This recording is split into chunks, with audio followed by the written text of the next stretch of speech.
ya adofo a ewo eho no mu nyina nyame da so na ohyira ensa no anase yensa no adwuma enyina ye nyankopon edi kaibo yeja ye ofa ye nua panyini enipa nyina piesie Adam na ɔde to garden a ye friend Edina na ye very beautiful ha ene panyina de nipa bedi de obennom na abuso ewo hɔ na eniema no na abuso wɔ hɔ de nenso ye hwetro no mu a asɛm a efiri onyankopɔn anum ba ya ɔka kyerɛ Adam ene se asase no ɔde ahyɛ ne nsa ɔnhwɛ so na ɔnyɛ adwuma wɔ so na ɔnkipi ɔnyɛ adwuma wɔ so ɔnhwɛ so na ɔmmɔ ho ɛban enti wɔde kan ɛde adwuma ayɛ den ama no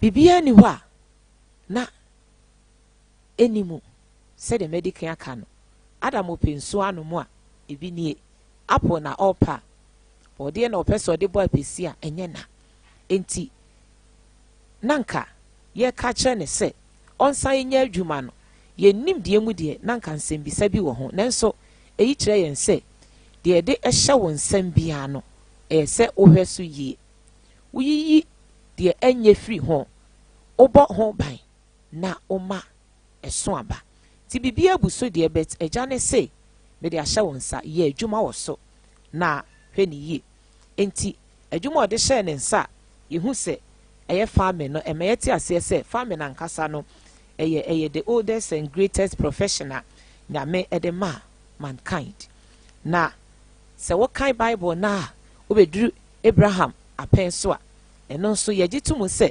agye Abraham na ɔyɛ kuani a ne kua no na ɔbɛyɛ richer wɔ mu a ne livestock ne mmoa na yɛntimi yɛnim ano wohwɛ Genesis 13 verse 2 a wote aseɛ ɛyie saa nso ne ba Isaac nso na ɔyɛ farmer edi adanseɛ abra na ɔpɛ sɛ ɔde ahopepere edi free Philistine esan sɛ na ɛkɔmo asi hɔ nanka ofiri hɔ kɔ Egypt nyame ɛhyɛ ne sɛ da bi ɔntena hɔ a na mfuya a ɔyɛ no ongu so anya odi saa mmerɛ yi so no in no time ɔbɛyɛ richer ɛnam kuayɛ no mu a ɛna otimi ɛyɛ ɛnɛ yɛhwɛ ekuayɛ a yɛbɛtumi aka sɛ ɛyɛ yɛba youth wɔn exploitation wɔ adwuma mu a ɛyɛ neglected area wɔn kɔ hɔ ɛkora na mefa kwan wei so atufo sɛ adwuma bi wɔ hɔ a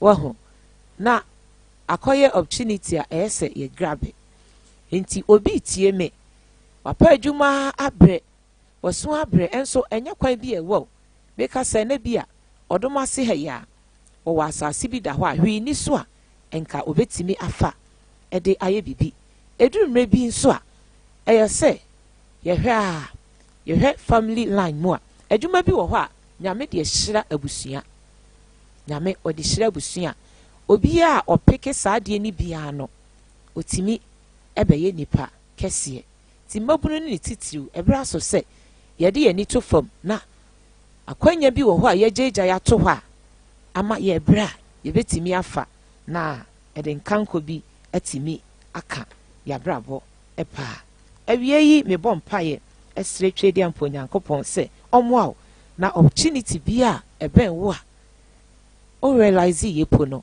watimi ehu na watu ho anamon adwuma yi mu na mekyiri na ɛde nkanko atimi aba na ahyɛ nyamedin anuonyam na also wanya asomdwie ɛwɔ abrabɔ yi mu. God still blesses the works of our hand, the work of our hands.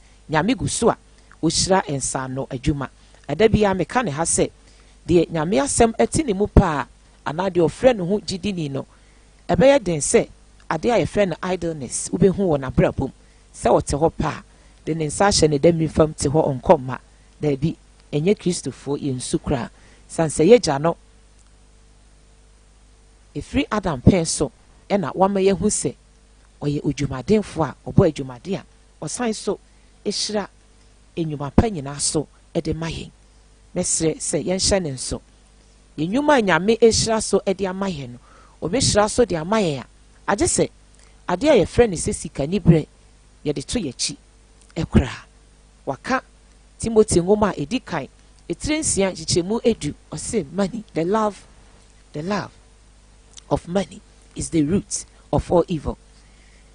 Enti panyimfo ka asɛm bi sɛ sika ne bre ɛna bibia afa sɛ ɛda owu afa sɛ wobɛyɛ obi a odo sika ɛboro so a afei ɛma ɛmfa ho baabi a wobɛnya sika afiri bia no sɛ go against nyame standard kwa wobɛhu sɛ na wodi uti ewura hɔ enti adwumaden ana nyame ohyira ensa no adwuma so no ɛne sika ne bre ɛbɔ abura pa aprepre ye bia nim emom ɛyɛ anida hɔ ɛne ensiye ɛna yetimi ɛde yɛ na yeye ne yi pa ɛno nti ogidi ni bia ɔyɛ serious ana ɛyɛ n'ani suade hunu sɛ financially ana sika semu no obenya freedom no yedi kan no ɔde ne re edi kan ɛhyɛ nyame mu ɔde n'adwuma ɛhyɛ nyame nsa ɔde ne sikasɛm ɛhyɛ nyame nsa na afei adeɛ bia ɛma adwuma egyina yie sikasɛm gyina yie ɛkwan pa so no ɛno ɛna ɔbɔ ho ɛbra na etimi ɛboa no enti yɛ ka adeɛ a ɛyɛ savings ɛyɛ investment si edi sika esie si edi sika ɛhyɛ adeɛ a ɛyɛ ade pa yɛbɛnya mfaso ɛwɔ mu no saa nipa no anaasɛ saa ogidi ni no ɛho ehia ne pa afei so ɔbɔ ne ho bra sɛ ɔbɛbreki habit bi a ekipi no debt esu bi a ɛma ɔbɛyɛ ɔkadefoɔ na ɔmɛyɛ adinyafoɔ no ɔtwe ne ho free mu esu bi te sɛ spending more than deɛ ɔɛni enti ɔyɛ ogidi ni na ɔpɛ ne sika sɛm egyina yie na de to mu ne sika sɛm ntotoyɛ mu bia no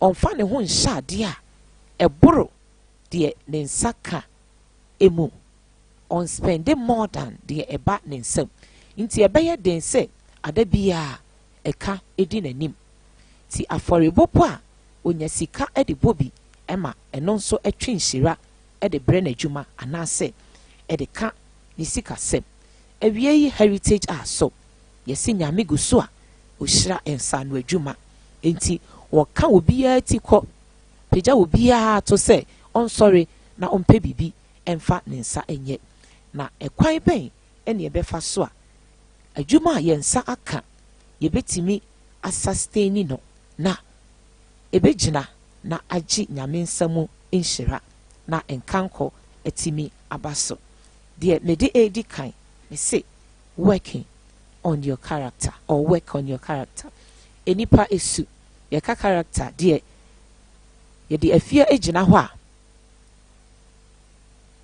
ɛma afia ɛne asabi ɛbɔ abira ɛsɛ afia deɛ ne su ni o sei na osi yɛ den ɛyɛ na deɛ enti adwuma a yɛkɔ ho no menya sure sɛ ɛyɛ a yɛhwɛ yɛn su a ansa ana deɛ yɛpɛ ne deɛ yɛmpa ansa enti Ghana ha ekamia sɛ enipa pii adwuma a wɔyɛ no ayɛ sɛ amemnefe na wɔde yɛ wonim sɛ woyɛ adwuma na wowɔ anigye wɔ koma mu ma saa adwuma na ɛma adwuma no ɛyɛ productive ɛma ɛnka nkɔyɛ den ɛba adwuma no mu mpɛn pii so yɛ adwuma a yɛyɛ no yɛ a ɛyɛ sɛ yɛhu esu a yɛde kɔ adwuma no ho a ɛbɛboa na ɛde mpagya aba enti wohwɛ yɛ asɔfoɔ se ya yɛgyina sɔre dan mu yɛhyɛ nkuran na nyame ɛnam yɛn so ɛgye afoforo no ɛnyɛ sɛ yɛni haw baako koraa o anya bibi wɔ hɔ a epi ne yɛn kakra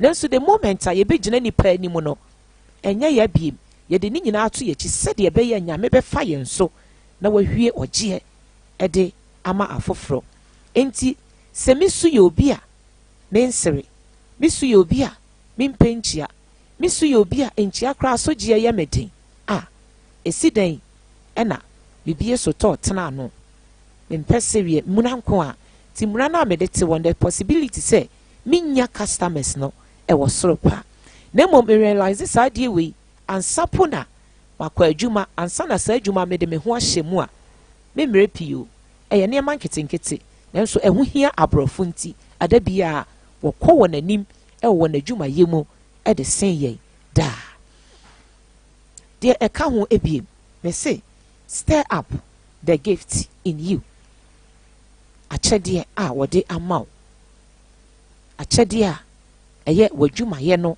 akyɛdeɛ sɛ wokenyan enti yɛhwɛ Timothy nwoma a ɛtɔ so mmienu 2 Timothy 1:6 ɛhɔ ɛne yɛbɛhu sɛ ɔsomafo Paul otu bra Timothy fo sɛ akyɛdeɛ a Nyame de ama wo no ginger no stir up kenyan no na ɛno ɛbɛboa wo ama adwuma yi watimi ayɛ akɔ w'anim paa enti eduru mmerɛ bi a Peter nom sɛdeɛ na threaten adɔɔso na enka ensese po wotimi epie ɛde Nyame ɛdɔ ana Yesu ɛho asɛm ɛyɛ ɔgye asɛm de kɔ abɔnten no saa akyɛdeɛ a ɛyɛ Nyame nkonkron deɛ ɔde ama wo focus wɔ no ɛno ho empaebɔ mu ɛyie enti wotimi pie abɔnten kɔ yɛ adwuma ne kyɛn so ɛma nsɛnkyerɛni etimi edi wɔ n'akyi hwɛ eduru mmerɛ bi a ebi kora ɛyɛ business a woyɛ but the moment a wobɛduru market hɔ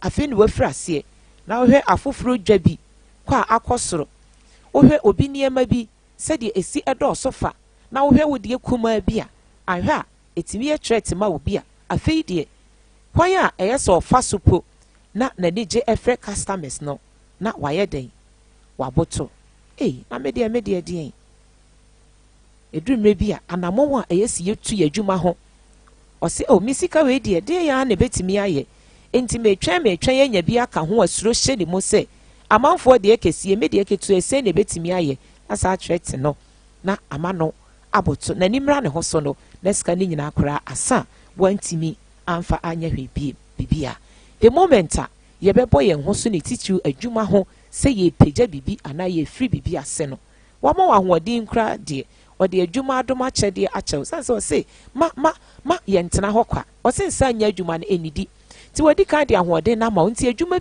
bi a w'ani abere sɛ wobɛtumi ayɛ no ɛsɛ wode suro to w'akyi na ahoɔden ɔde ama wo no ɛyɛ dwa a fa frɛ ɛyɛ ahoɔden a fa kɔ adwuma no so na ɛde nkankɔ ɛbɛba a ma ɛbɛyɛ yie nso paa deɛ ɛka ho ebiem ne se be mentored yɛka mentorship a ɛho ehia enti yɛkae odifo Samuel ne mmɔfra ase ɛhɔ 1 Samuel 10:1 kosi 11 kwan a Nyame fa so a na ɛnteteyɛ a yɛhwɛ 2 Timothy 1:6 nso a yɛte aseɛ ɛyie ɛwɔ hɔ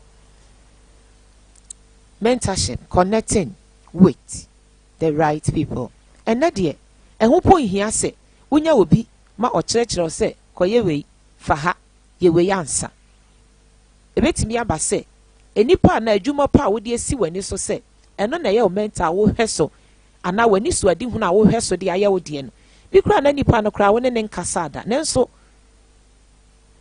sɛdeɛ osi yɛ n'adeɛ eduru mmerɛ bi a wobetimi abɔ anan adwuma a wafiri aseɛ no adwuma ne kɛseɛ bi wɔ baabi a wobetimi de w'ani akɔbɔ nsra ahwɛ adeɛ na woba fie a woso wahu anaa woba w'adwuma ho a wahu sɛdeɛ wobɛsi atoto wo nneɛma ɛde afa awie yi besire Nyame sɛ deɛ ekura wo bia a yɛfrɛ no sɛ work adwuma a ɛno mu ɛna wode bunya bibi ɛde hwɛ wo ho bɔ wo ho bra kɔ wano no sɛ wode nsiiɛ ɛbɛyɛ nko adeɛ a Nyame a ohyira nsa no adwuma so no wankɔbɔ korɔ no wankɔdi awu nti onhyira so ntrɛ wahyɛ mu ɛmfa ma wo. God still blesses the work of our hands. Deɛ ɛka ho biem me say self growth self no yɛ wanka self growth no enyini enti ɛyɛ sɛ deɛ woyɛ biara no etitiriw yɛyɛ yɛtwa wo ho ahyia yɛhu sɛ improvement bi aba wo ho improvement a aba wo ho aba w'adwuma no ho no ɛnyɛ sɛ wapake car nko a anaa wapake moto nko a ɛnyɛ sɛ wo sotɔ no wabie baako aka ho nko a na mmom wankasa wo ho ɛne adwuma yi ne kakra bi na mekyiri ti saa self growth yi mafano w'adwuma no empata mu work environment ho say yehu say improvement ayeden aba ahonidie emu wahosiesie say yehu say improvement aba o communication the way a wusi ni nipa ekasa se first no frase na umunemuna na wonsresra afedie waya 1 year 6 months akọ wanimu die wo customers kakra nti ese wanimu eyeden ete afei 7 kwan a wo fa so na ye beto ade po a wodi yi bi maye customers eba ho a usi ene ye nkasa usi eyi ade maye se nkanko bi yeden eba esan se enra na beto ade wo ho na minimu enti na hostility bi wom na friendship bi anim na mo mabeto ade 1 2 3 se wo hu se afei mabe your customer nti me ba bie mu a wo be establish relationship bi a woni me besra me kwa mesan ayeden ababie enti se yen katasuo bi na me de kata madwuma no so atade bi na da bia me hye kwa da bia customer na eba no wo hu sa ade na wotwe ni nyina abosome ni nyina takuru bi no wasesam kakra no ono ankasa hu se adwuma na wo hye no enkanko bi wo ho onipa bia pe ba bia nkanko ewo tina wotena wadwuma no ho na wumu na ye beto ade eduru ha na ya sign wo ho kɔ no sanse yankasa no yeso ye wahala na ye de ba nti ye hia better relationship there eka ho bi me see dealing with the third party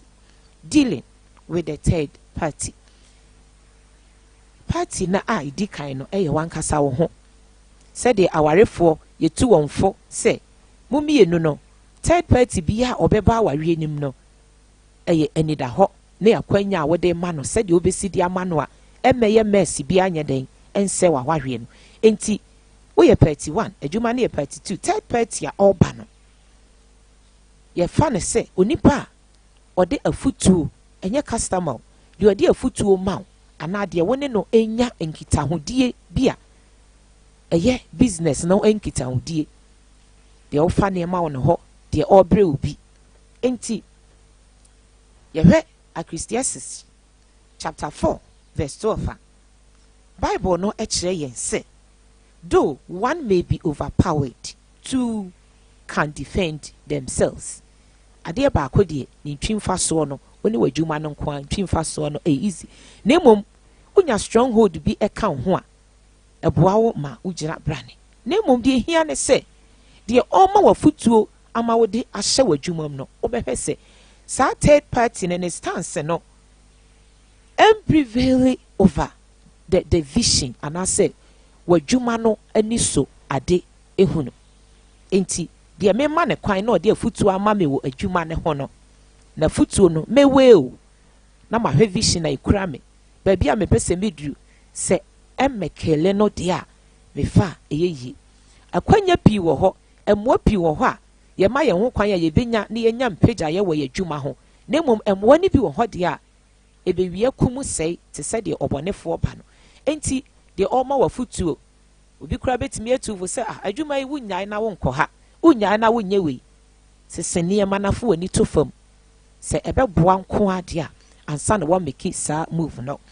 awie yi nyame ohira ensa no adwuma eso de eka ho biem matwere ne se raising leaders and now raise leaders because ni se osofo kura se obeye pastor centered anana so no bema na ye pastor centered church ebeye den se nyini ebeduru ho ana nyini bekoso ho sanse ono ni ho a asori na gu oni ho a preacher papa bi ani ho oni ho a bibia papa bi ankoso obi ntimi lead mpa ebo papa bi a ene na asori no any future bia sanso na o business na wo yen se de wo fi a ye tete mmase ye tete won se de kina bi ahoɔden ni ho a watimi ahweye no wadwuma no so eye se anya wuni ho a titiri mu amowo amanfo ewo mase amone won eye adwuma no enka se we kira adwuma yefo se de esi ye bibia wo be free me nkyɛn wo free won nkyɛn kora kwa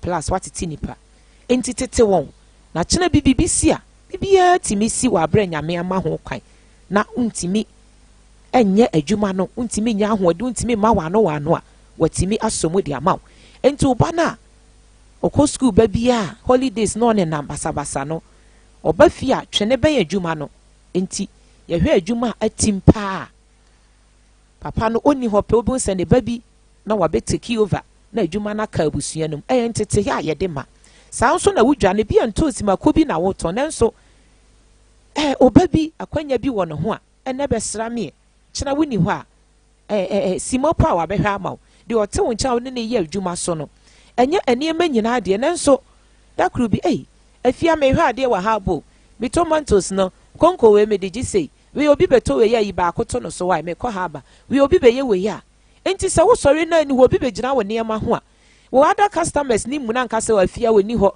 na wa twam kɔ obi ma ni bi a yie enti saa de no so yensua obi wo ho a ne so to obi kura wonya kwan nkɔ nanso ye ne se omo obi betena ho a obewia no da bi bia na bibi asi o na eniema ase nanso watwe ni obi a woni ho a ohwe akire maw enti Paul ye ne ho twe ni Timothy no adwuma no nko no nko antime nye nanso de Timothy ye de ka ho no ni nyina ka ho ma Paul ni din ne ye den ekosoro de eka ho bie mo me say avoiding poor location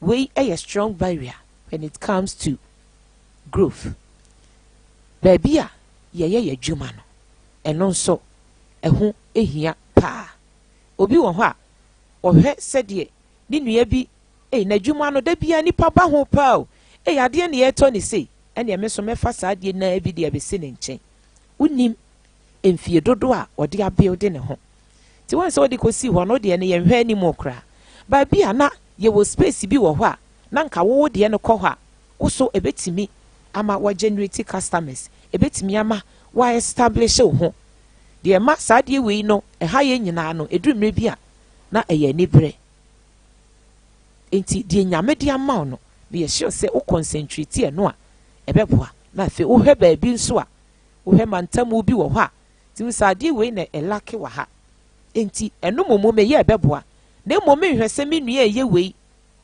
abapa ye topa enti chenchi anchen enseme so bitimi ekofa bi ni nyina enkanfo an ye hwe Ecclesiastes wa ye kɔ 7 a na ye hwe njiche mudu mienu Ecclesiastes 7:12 wa ɔse for wisdom is a defense as money is a defense ɔse wisdom nimdeɛ a defense so sika nso a defense owie ye ɔto aso ɔse but the excellence of knowledge is that wisdom gives life to those who have it. Nese sika ne nimdeɛ enye pew. Ti de ɔde nimdeɛ na ɛyɛ adwuma bia no. Ya hwɛ ne hwɛ. Se de ɔmfa nimdeɛ nya adwuma no, ɔbɔbɔ siam pempem kra ɛbɛyɛ kabo. Opa fa sika dan mama ne so ɔmfa nya adwuma. At the long last no, ɔbɛkɔ cost 90.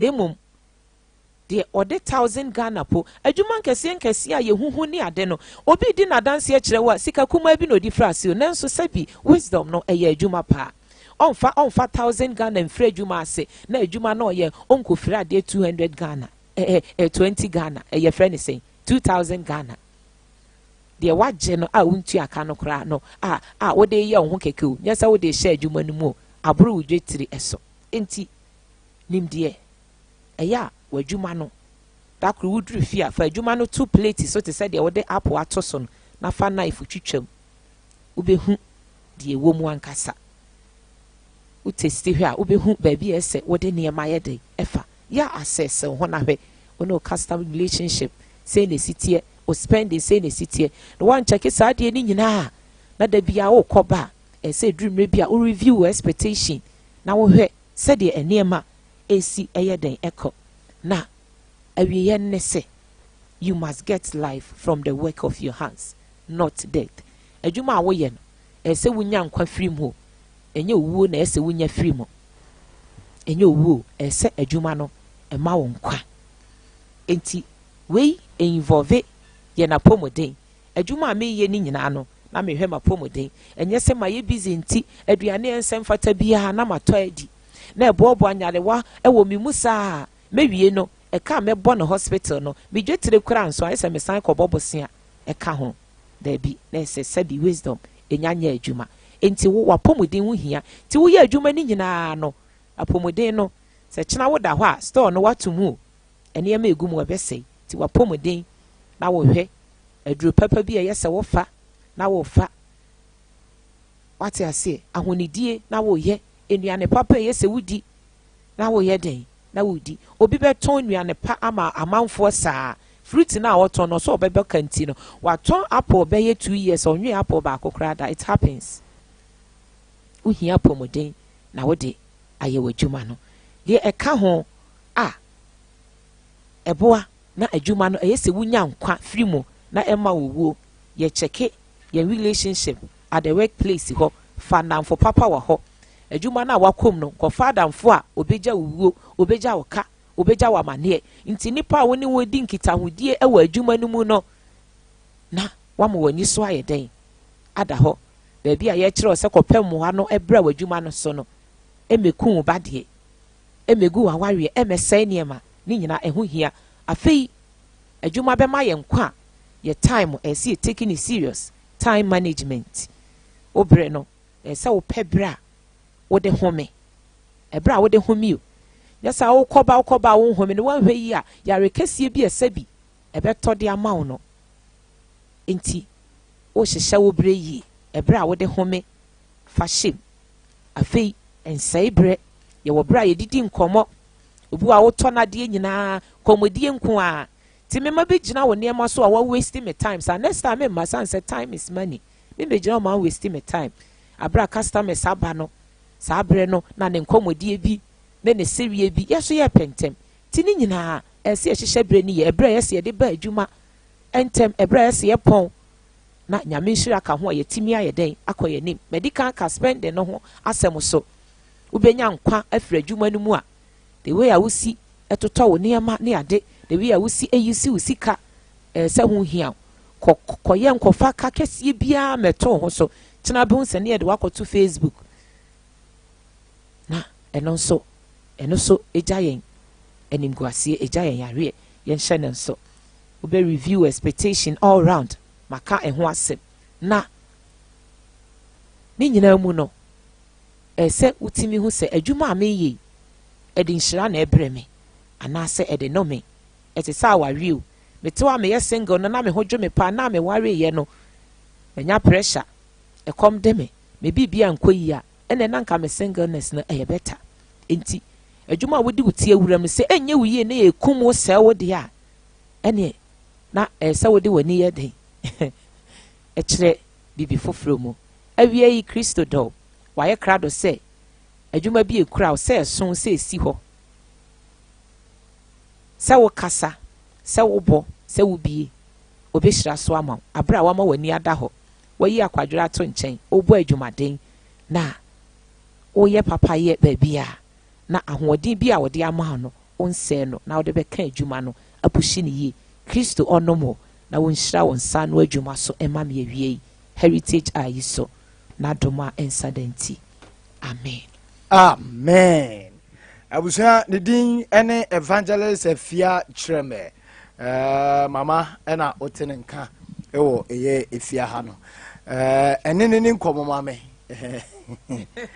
ene nkomo mame na ene mesese obi aba na one mama kasa wia na waka kyerɛ ne sɛ ɔne ne nyankopɔn kasa na onhyira wo nsa no adwuma so ma eno amu na yedidie yes emu ne nya ba bi da very very important pa emu ne yede hwɛ abusua ti yede hye nyame nsa that's right oye ne yie de mai that's right me ba cho number 0543989989 0543989989 na 0247989989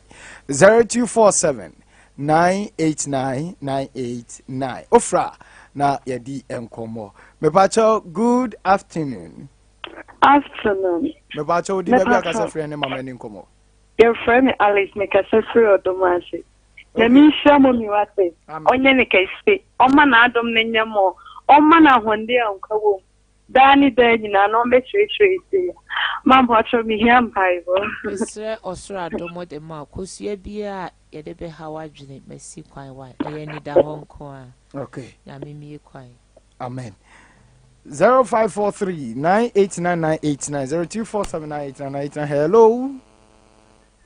Asabi will complain me by last week. Yes, Sister, be friend me free Berlin. Or say, Mama, Miss Rocco, catch us a bit number. Or was in yes, I'll be behind what pay you fight to it. Maybe I would say, middle message number. Why? Hello. Good afternoon. Me bacho di baby akasa low radio no my. Hello. Me bacho good afternoon. Bacho ye ni komo ma meti o. Bacho mama boss empire mama. Okay. Oh, babema. Bacho ane. Oh, one chain. Bacho. Oda when it's a numera and I do be out on Saturn or so. What's sunning a me bambo? Why?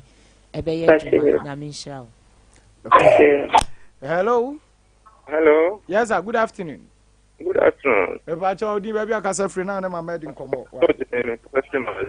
Okay. With the Mama Yanko Ponstra, and what they are called different level. That be a Yamina Moso, I can't send for sale. Na Yanko Poncosto Ponstra. Na it's vampire, but my mom pay my na. What to quite pay? But so that what's Ragana paying? I could work na my paying. Okay. And also I know her. I say nye Ghana. Akwantu obi a eye wunshira. Na meti asenti kwan bebie wa nti frase na toto nema wa nyame nka wo. Hello. Hello. Good afternoon. Afternoon. Me pacho din baby akasa free na ne mama ni nkomo. This Jenny from Confession Church. Okay, Jenny ye ni nkomo e. Mama. Medofo. Bacho ni amparebo. Mr. Osro adomo de ma. Ehe fa na garden wo enya afu eye garden. Maximum fee. Ya okom. Bacho. Okoye da okotiti kontomira na. Kontomira. Okwa me hu snake bite wa nti efri nekosi 17th August. Ma obi nkoma e ma oremfi na ansi. Na menka wo. Hello. Hello. Good afternoon. Afternoon. Me pacha wone mama ni nkomo mama. Oh, mama. What are you doing? Yes, spend your no. Yeah, you do. Oh, the worry. Our body, I'm not. Our Ajobre.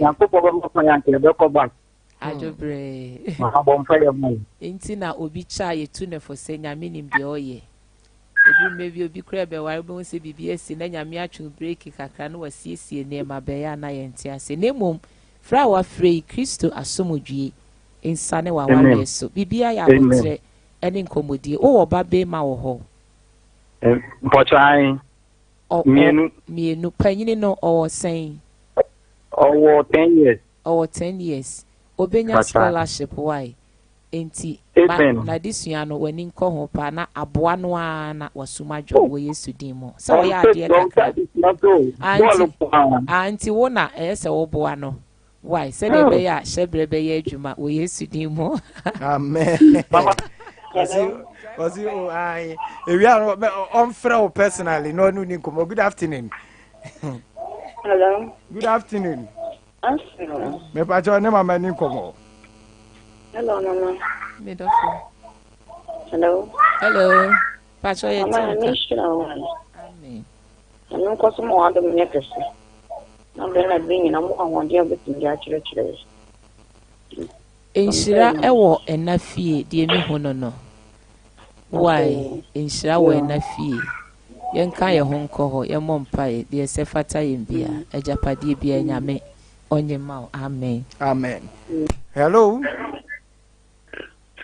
Hello. Hey. Umano so ya yese pa unya biba. Hello. Hello. Good afternoon. Afternoon. Me pa cha udi baby akasa free na ne mama ni nkomo. Me pa cha ye friend ya ma me kasa free on the matter. Okay, ama ye ni nkomo e. Mama me pa cha me so bon fire no. Mr. Osro Adoma, woni mo bi a oye radio adwuma. I told Daddy. Ade bi a mi hu a a connection why Actually. everyone komodie nkɔ fam na nyame nyɛ yadom wɔ Yesu din mu. Amen. Yeah, Amen. Okay. Hello. Yeah, hello. Good afternoon, sir. Good afternoon. Me pacho ne mama ni nkomo mama. Ambazo mmisha wane Sompa de ambe. Ani nyakesi. So bompa. Mr. Osura Adom de ma why na kyerɛ de. Ambazo ya ma. O kyerɛ de. Mr. Nyame bambo de ma why. Akyerɛkyerɛfoɔ enhyia mudie enamfoɔ adidi bom. Twɛn hɔ kakra na yɛnhwɛ ade. Mebie wo da yɛ sonso wɔ Yesu din mu. Amen. Amen. Amen. Hello. Hello. 0543989989 0247989989. Hello. Good afternoon. Good afternoon, sir. Me pacho ene mama ni nkomo mama. Ma pacho Ode ma pacho nya be mani o original sugar gate. Pacho say Mama nya be mani sugar gate. Okay. Man ti di ne de bet. Okay. Sugar ni. Osi sugar. Oh, okay. Mr. Nyame. Already can say. Onshira also. Yeah, mama tion so mama ni age fama. Afutu anyame radin ka no mo adom no koso. Amen. Edi no ayira me kakra nenso. Akwanya bia mi. Sugar tankwasi attention sugar. Wow. Yetna ha na confusion aba. Bet nyame nshira. Ka bia mi hu ebre no so nyame onfa ma why. Amen. Hello. Hello. Good afternoon, sir. Good afternoon. Me pacho di na bia kasa free na mama ni nkomo. Pacho dan me kasa free dia e ben Sompa. Okay. Pacho nya Sompa. E won chacha bia tin. Okay.Amentum no mana wonia etinga. Okay. Adidie wo fia na. Pacho da. Se ye de usi obi anaya. Obi ni hɔ na ye de usi nanaya. Enye mpaebɔ asɛm why. Pacho. Ai nyame mie kwan wɔ Yesu din mu. Amen. Hello. Me pacho last call. Good afternoon. Afternoon. Ene mama ni nkomo mama. Yo. Mama ayiko. Yeah, papa. Echo to poetry for nyamishiro. Amen. Tina nyawo mtemedi August na you because every was massive. Okay. Na wonim ye na kasa ne pa bidire problem wo ho. Ande se obi kura ton ne ma na so kura fa se nye se you no nko obi ton ne ma inside se obi ko so ko ton ne ma no. Ontina ni man se ya wo kire. So ko China omo proverb bi wo se umuna ha ho mi store. Oh sorry you ne man pa no. Aye problem bi bre. Nti ba ko ni awoka no aya ni korpa. Aba market na nkata so no. We say me marketing student. Chata marketing student. Wow. Market our nema mi nsa. Ba ko ye strategy. Mi ni ye tactic. Ana mi nsa ni ye technique. Da nema mi nsa ni da wunya wa video market. Pa. Na bi bre fa ye aduma. But me a pay say me gina me no kasa ye script go. Na so no kam wo ni die ni time de ba ye pass. Am ko no only so your problem. Ntino na nche se oba na si. Nipa so bu se aduma we kura nyam na ye se me ye aduma we. Nipa bu no ho se aduma. Aduma so na hwe nipa de se ni. So but I say okay. Amen. Sure. Anything come shining in the good. That's right. I see. Mama, you for person number no. Sorry. Na you best say omo bana wa low radio set na ya na e ha me yente hwe. Na timi aboa. Me bompa ye ama adwuma bia. Okay. Heritage nyame enhyerewura new. Me hye wani onyam. Ye otie ye bia ne nsa no adwuma. Wanu masem kra tumi na eno na wo pese wo fa so boa wo ma ebri nti na wo de asemi e baaye. Mi hyira adwuma bia so. Ba bia pepepe ye ni. Papa manti ase ne adwensakra enye adwuma wo ho.